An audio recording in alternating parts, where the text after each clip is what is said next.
Hey everybody, John here. I'm no longer in Indiana. We finally moved. We're down here in McDonough, Georgia now.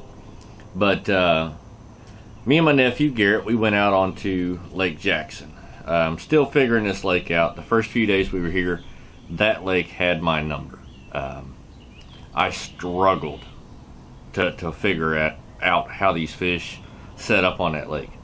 Because here it is, middle of June, and water temperatures are already up in the mid 80s.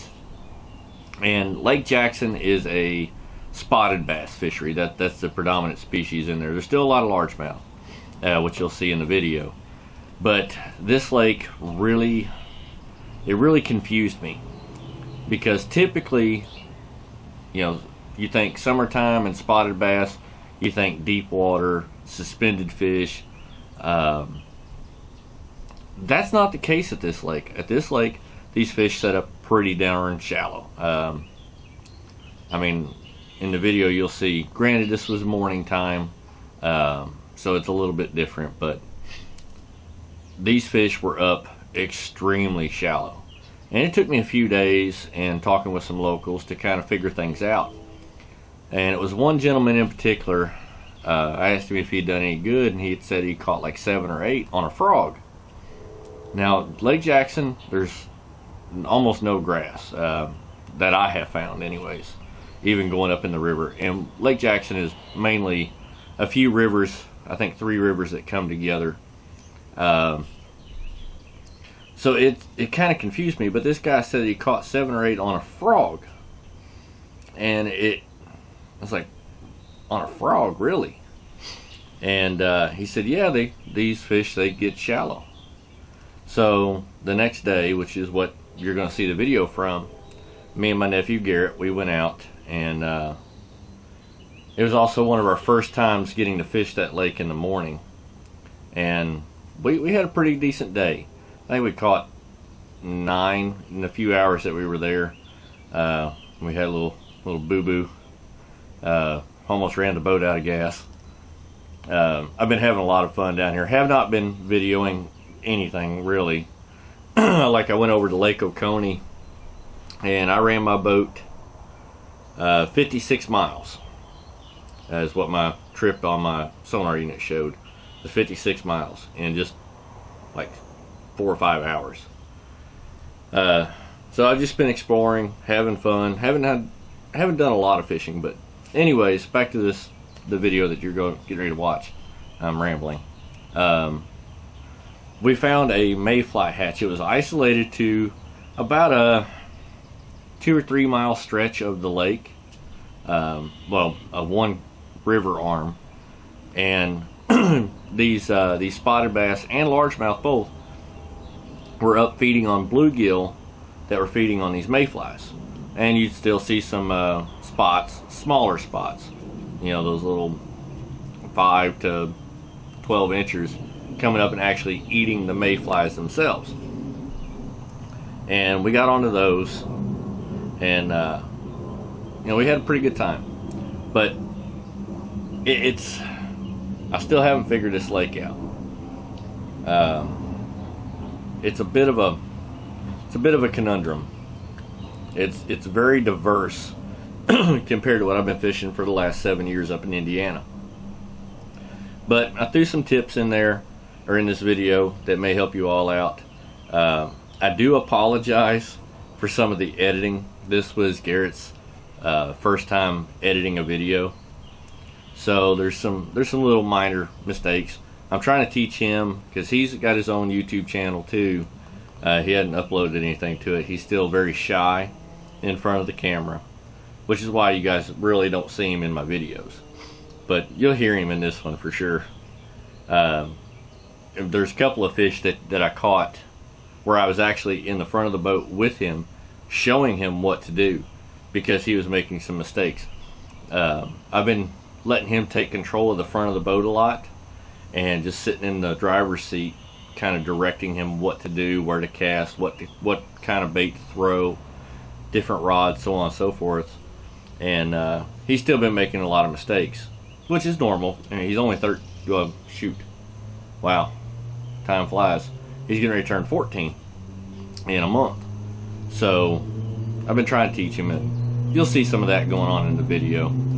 There are a couple times where he cut the clip short, so it looks like I'm getting on him. I'm not. I'm actually joking with him. I'm a very sarcastic person, and I tease him a lot.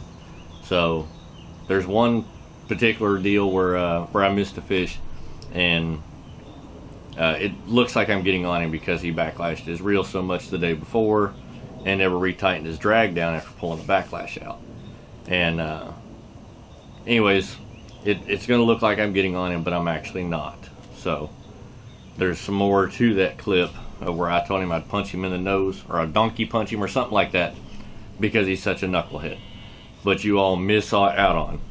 But I'm not actually mad at him. So before anybody tears me up in the comments, just know that that's what was going on. But yeah, I mean, it was a fun day. We caught quite a few fish for the few hours that we actually had a chance to fish, because I also took my wife out on the lake for the first time that day. So we only got to fish, I think, till 10 o'clock in the morning. But anyways, I've rambled on enough. Hope y'all enjoyed the video, and there will be more coming soon now that we're finally getting settled in and I'm learning my way around the area down here and the different fisheries. Georgia's got this silly law where you have to be a resident of the state for, I think, 60 days or 90 days to be able to get access to some of the smaller reservoirs around here. There's a certain special permit you have to buy. But, oh well. Like I said, hope y'all enjoy, and we'll catch you next time. Tight lines.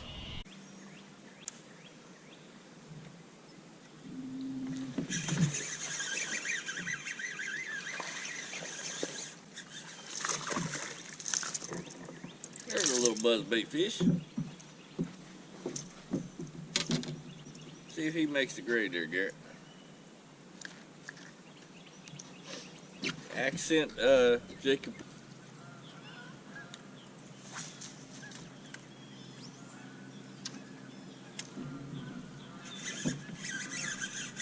He just sucked his tail. That's a little better one there too. There's our largemouth. What was the other one? Huh? What was the other one? The other one was another, yeah, it's two largemouth. It's just earlier we was catching the spot. Yeah, grab him. Thank you, sir. Good. Thank you. Yeah, William. There's no sense of measuring that one, but let me have him. I can hold him up in front of the camera. That's another buzzbait fish. I don't know if you guys were able to see it on camera, but he just come up and just sucked it under. But that's another nice little Lake Jackson keeper right there. He's probably 16 inches, pound 3/4, 2 pounds. There you go, put him in a live well. We'll see what we end up with at the end of the day. Garrett has been throwing the buzzbait for the last few minutes, and he's starting to lose confidence in it because he don't think buzzbaits work. So I had to come up here and show him again. And made what? 12 casts with it? Yeah. 2-pounder. He's all embarrassed right now. It's like, son of a gun, he done show me up again, man. You always do that. But we'll catch y'all again here in a minute. We'll catch another one.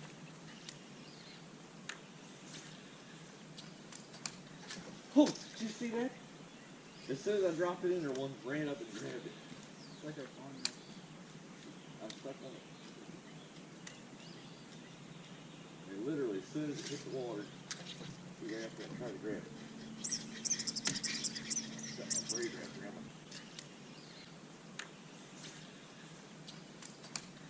Oh, did you see that? Here. Oh. Yeah, I got this one. I got it. I did it again.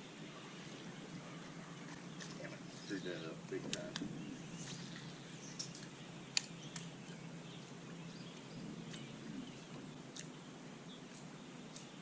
My bait's fouled up.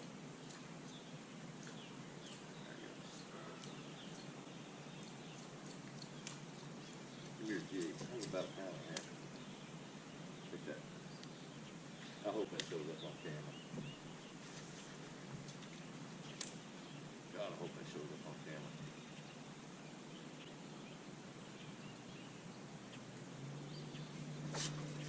Your drag loose.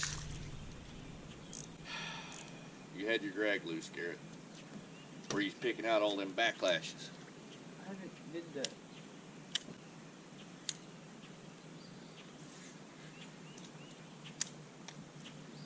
Oh, that's frustrating. Black popper's hard to see in the shade. There we go.